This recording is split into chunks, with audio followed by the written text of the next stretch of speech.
Bonjour, voici une application qui a été utilisée lors de la journée pédagogique du 18 novembre qui s'intitule Audacity. Audacity étant une application pour enregistrer des notes vocales. Donc, c'est vraiment que du vocal. Vous allez aussi apprendre et découvrir cette même application-là avec quoi j'utilise pour vous faire ce petit résumé, qui s'appelle Loom, qui peut être aussi une forme de rétroaction, de nature visuelle, mais cette fois-ci, moi, je vous présente une qui est vraiment de nature vocale. Donc, on ne verra pas la personne, vraiment juste l'entendre. Premièrement, Audacity, où le retrouver? Okay? Premièrement, Audacity, c'est une application qui nous est fournie par le Centre de services scolaires d'Émilie, la CSSMI. Et d'habitude, si tout va bien, parce que là, c'est sûr que je peux pas garantir la fonction que tout le monde, toutes les ordis qu'on a, mais en principe, lorsque votre ordinateur d'école, vous allez dans le coin en bas ici, l'icône de Windows. En cliquant dessus, vous allez avoir une série de trucs et je vous invite à aller dans Applications APO CSSMI. Donc, en cliquant dessus, vous descendez et vous allez retrouver Audacity. Là, un fait très important. Audacity, avec la formule APO CSSMI, va pouvoir être installé dans votre ordinateur seulement, je dis bien seulement quand vous êtes connecté à un réseau du centre de services scolaires.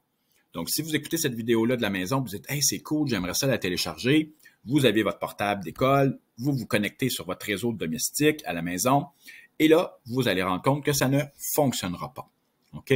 Donc, très important d'aller télécharger l'application d'un réseau de centre de services scolaires. Mais un coup, ça va être téléchargé. Vous allez pouvoir vous en servir à peu près n'importe où. Il devrait installer un petit pictogramme. Là, malheureusement, j'aimerais ça vous le démontrer, mais il est déjà installé dans ma machine. Donc, en principe, faites cette petite manœuvre-là. Donc, très simple. On s'en va dans notre coin en bas, l'icône, application APO CSSMI, et on va cliquer sur Audacity, le télécharger quand on est dans une école. Donc, un coup que ça va être fait, ça sera un peu la suite du vidéo que vous écoutez. Ça va être de voir comment Audacity fonctionne. Donc, voici, vous voyez à mon écran, là, vous ne me voyez plus, là, mais à mon écran, vous voyez l'interface d'Audacity.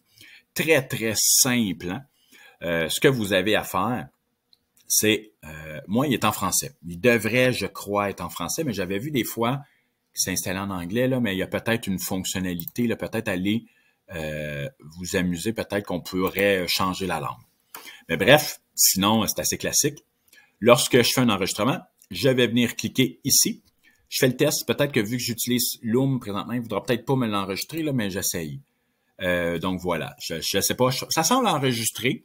Donc, on fait une rétroaction à un élève, un suivi. Bon, peu importe.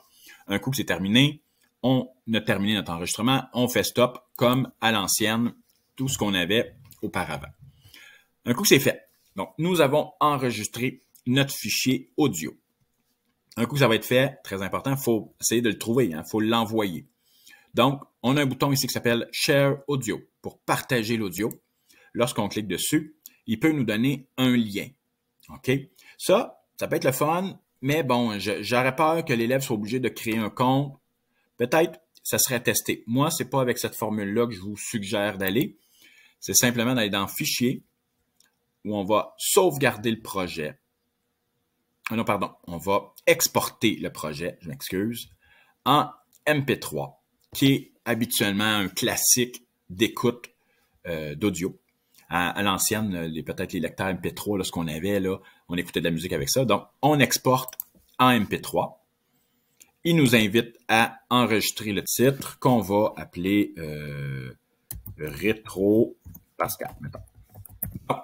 J'enregistre ça, je le mets où je veux. Bon, je vais aller, moi, dans un endroit où j'ai beaucoup de stock. Je vais aller le mettre ici, dans mes documents. Donc, Rétro Pascal, et je vais enregistrer. Donc là, il me demande si j'ai des valeurs, des trucs comme ça. Moi, je vous dirais que pour l'instant, on n'a pas rien à ajouter ici. Simplement valider. Et là, lorsque je réduis ici, je m'en vais dans mon icône pour vous montrer où il a été enregistré, dans mon document.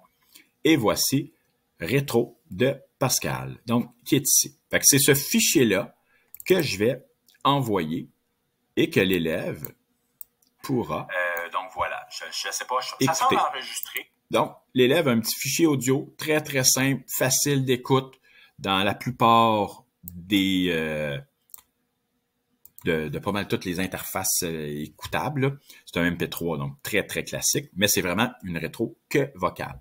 Là, je sais pas si vous avez pu entendre là, que je m'entends parler. Là. On fait une rétroaction bon. En tout cas, élève. Bref, il est ici, dans le coin, juste là. Donc, pas plus compliqué que ça. Très simple, petite application gratuite pour nous. Encore là, peut-être qu'il se trouve ailleurs de différentes façons sur le web, mais de notre côté, le plus facile, c'est d'aller avec notre ordi d'école. On va dans le coin, on s'en va dans application APO CSSMI et on trouve Audacity. Donc, j'espère que ça va vous aider, mais surtout, n'hésitez pas, si vous avez des questions, quoi que ce soit, vous savez, hein, l'émergence, on est 2 réapos, moi, Pascal Lauzon, et ma collègue Patricia Godmer. C'est facile de nous écrire un courriel, gênez-vous pas. On va être là pour vous aider. Et ça peut être une chose intéressante pour faire de la rétroaction, du feedback, comme on dirait en français. Donc, voilà. Merci. Au revoir.